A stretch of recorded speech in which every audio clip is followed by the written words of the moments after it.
shared this sentiment in response to a reporter's query regarding his aspiration for his 73rd birthday celebration on Friday. Commenting further, Abang Johari also underscored the significance of education, which he described as the primary factor in ensuring that Sarawak's economy maintains its status as a high-income state. So, education is the key. Yes. You want to fight poverty is through education. Dan kini itu kita dah ada, we are categorized as a high income state. We have to maintain that high income state. InsyaAllah lah, rasa saya dapat maintain. From now on, we will always be high income state. Yang kerja kita kedua, saya pun niat ialah free tertiary education. That's my niat. Meanwhile, well wishes on the Premier's birthday were pouring in by lecturers of the University of Malaysia Sarawak Unimas when met by TVS. Happy birthday Premier Abang Jo. Kami ingin mengucapkan kita selamat hari jadi. Semoga Allah memanjangkan umur kita, memurahkan rezeki kita dan memberi keberkatan dunia dan akhirat. Happy birthday. Happy 73rd birthday to our Premier and semoga Premier terus dapat memajukan Sarawak bersama kami. Saya ingin mengucapkan terima kasih kepada Premier kerana telah membawa Sarawak ke satu tahap yang lebih tinggi sejak mengambil alih tugas sebagai Premier Sarawak. Terima kasih dan selamat hari jadi. They describe Abang Johari as a charismatic leader who has effectively elevated the state to a position of great pride.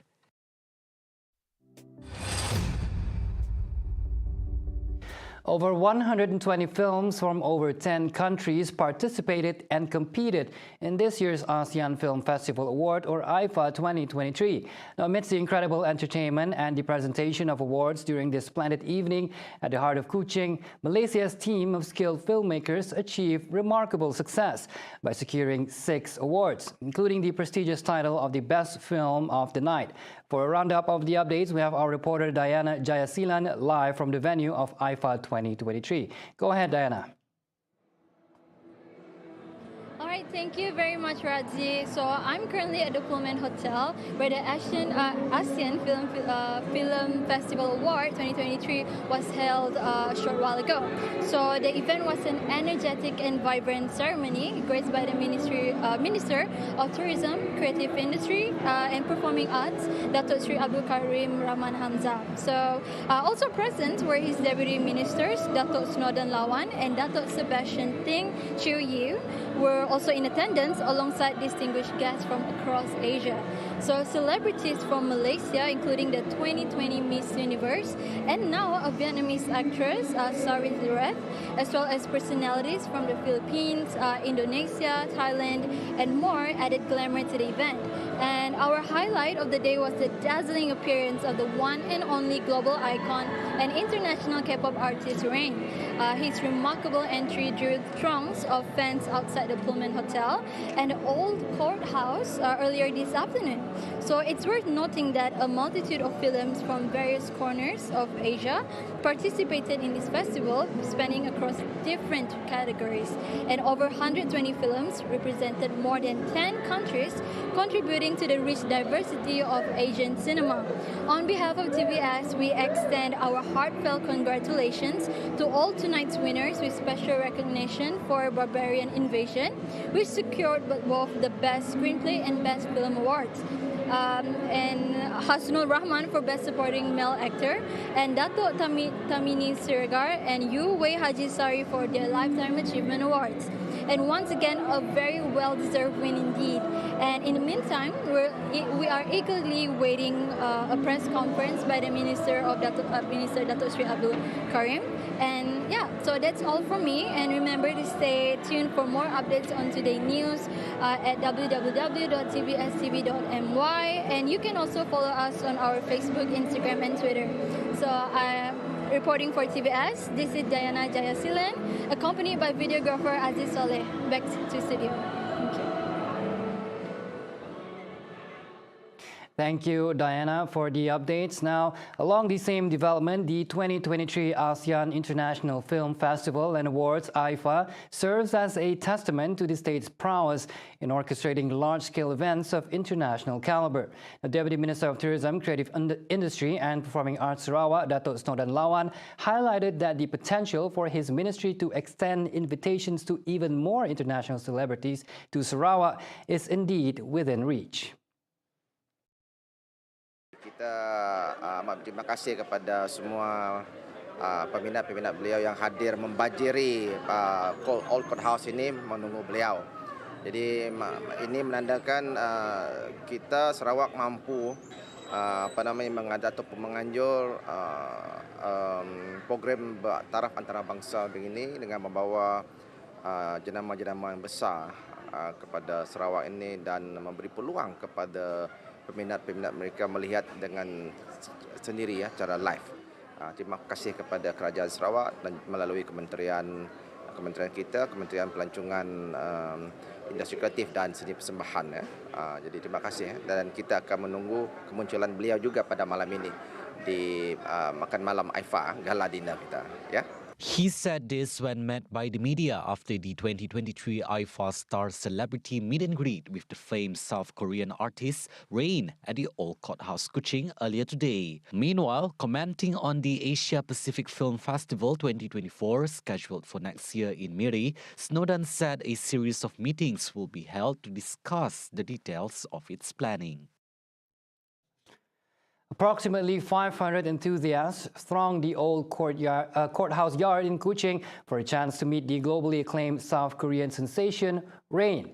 The celebrity meet and greet was arranged in conjunction with the 2023 ASEAN International Film Festival and Awards, IFA, which wrapped up its proceedings this evening as we just witnessed. Rain, whose real name is Jung Ji-hoon, was invited as the celebrity guest for this year's IFA. He made his entrance at the Old Court House at approximately 4 p.m. today, engaging with fans in Kuching during the 2023 IFA Star Celebrity Meet and Greet. His arrival at 4 p.m. was met with excitement as he mingled and posed for pictures with numerous lucky fans of various ages, representing not only Sarawak but also fans from Singapore and Brunei. Also present during the event was both Deputy Minister of Tourism, Creative Industry and Performing Arts Sarawak, Datuk Snodan Lawan and Datuk Sebastian Ting Chiu Yu. Previously, Steven Seagal, Jackie Chan, Donnie Yen, Tan Sri Michelle Yeoh and Henry Golding were among the celebrity guests invited to IFA. In other news, Deputy Health Minister Lukanisman Awang Sauni revealed that as of August 2023, a total of 395 doctors or medical officers have arrived and commenced their duties in Sarawak. This group constitutes a portion of the 619 doctors who were extended permanent positions in Sarawak, assigned to serve across various public healthcare establishments, hospitals and health clinics throughout the state. He further explained that a minor subset of applicants has requested deferrals, primarily due to ongoing academic pursuits. Tetapi dalam pada masa yang sama, kita telah menerima 619 doktor-doktor yang telah ditawarkan jawatan tetap di negeri Sarawak dan juga yang telah melaporkan diri adalah sebanyak 395 orang yang melapor dan datang maksudnya. Dan juga dalam pada masa yang sama terdapat doktor-doktor yang melapor diri tetapi perlu melanjutkan pelajaran. Maksudnya menerima jawatan tetap dan kita telah memberikan kelulusan untuk mereka meneruskan pengajian yang adalah sebanyak 55 orang. Dan dalam pada masa yang sama ada 49 orang masih membuat penangguhan.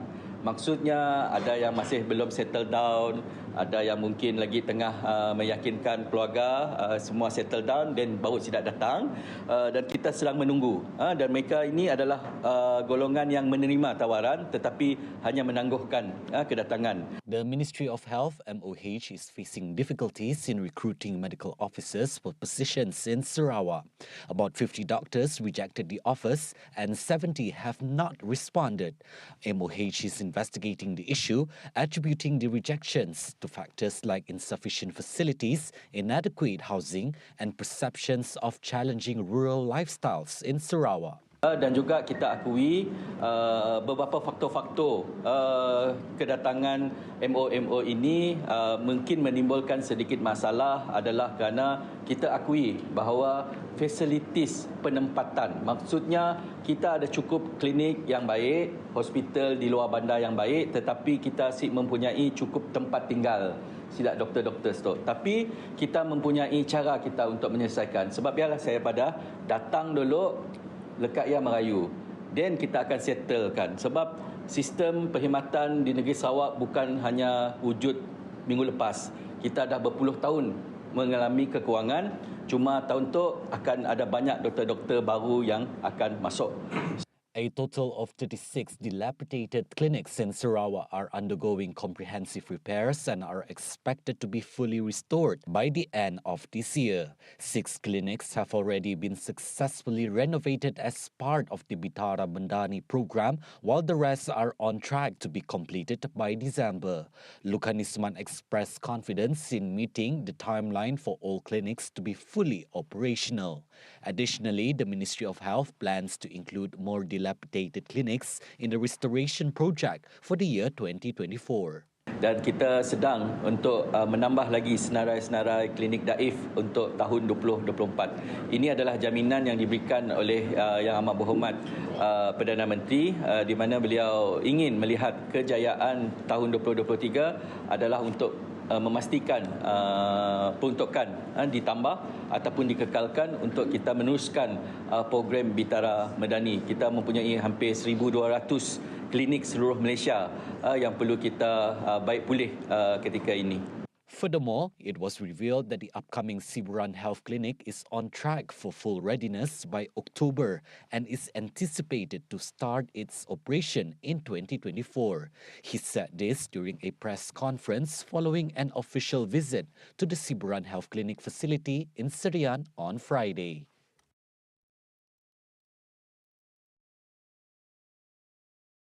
Now, coming up right after the break, advancing Sarawak-Brunei tourism, and in world news, Denmark heightens border security. Right here on TVS Nightline. Stay tuned.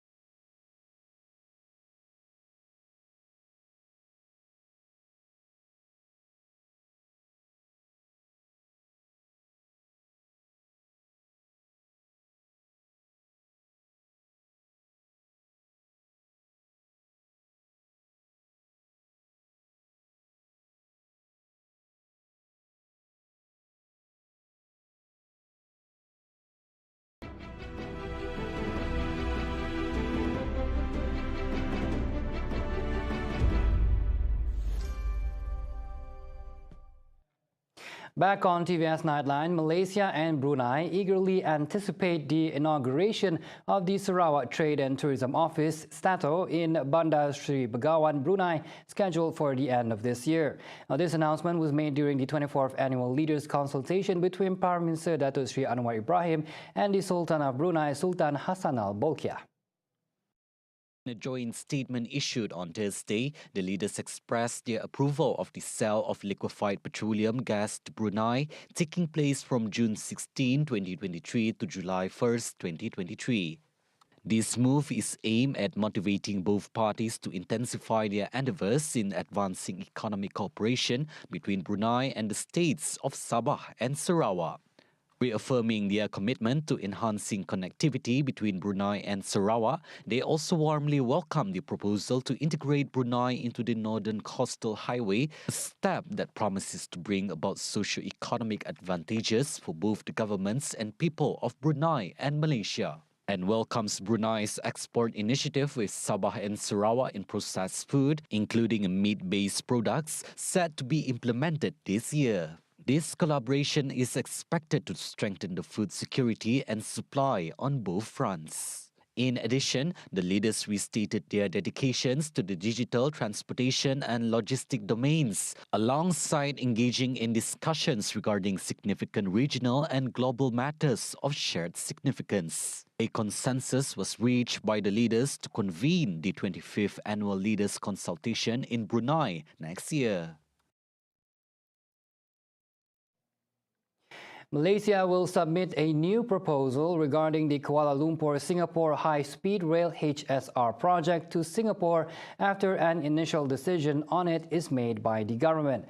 Prime Minister Dato Sri Anwar Ibrahim said the new proposal would then be brought forth by the Transport Minister Anthony Loke Siew Fook for Singapore's consideration. Itu belum, saya peringkat kita. Baru peringkat kita, sebaik ada keputusan awal, barulah akan diangkat oleh Menteri Anthony Loke ke perhatian Singapura. Anwar said this to reporters after opening the Malaysian Commercialization Year Summit 2023 earlier today. Prior to this, the media reported that Singapore had yet to receive any new proposal from Malaysia regarding the HSR project. According to Acting Singapore Transport Minister Chee Hong Tat, Singapore is ready to discuss the implementation of the project with Malaysia. On July 12, HSR Cooperation Sendirian Berhad announced the revival of the Kuala Lumpur-Singapore HSR project, which will be fully funded by the private sector. Prime Minister Dato Sri Anwar Ibrahim today confirmed that he did have an audience with the Sultan of Kedah, Sultan Salehuddin Sultan Badlisha, together with an Indonesian businessman, but clarified that it was just a courtesy call. In fact, he said the courtesy call has nothing to do with the application for the businessman to run a rare earth element REE mining activity. Jadual baru dia Mahmudah Sultan Kedah. Jadi saya tidak mau kait. Itu pertemuan Sultan Kedah. Dan majlis itu majlis dengan Sultan Kedah. Dia tak bangkit soal REE.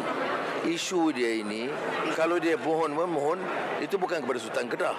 Sultan Kedah panggil saya, ada hal-hal lain, termasuk ziarah makam, itu soal lain. Tetapi yang saya nak sebut di sini, isu REE dia jangan dialih, iaitu curi nadir bumi. Beri kelulusan kepada syarikat Cina tanpa kebenaran. Maknanya, itu isu dia. Isu dia, saya tak mau jelas lebih banyak.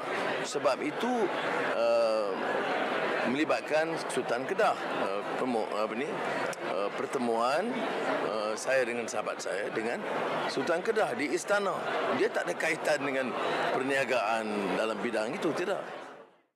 Prior to this, the media reported that Muhammad Sanusi claimed that Anwar and the Indonesian businessman had come to the state to visit the REE mining site before the 15th general election. The businessman, known as Reza Khalid, was said to have a keen interest in investing and running REE mining business in Kedah.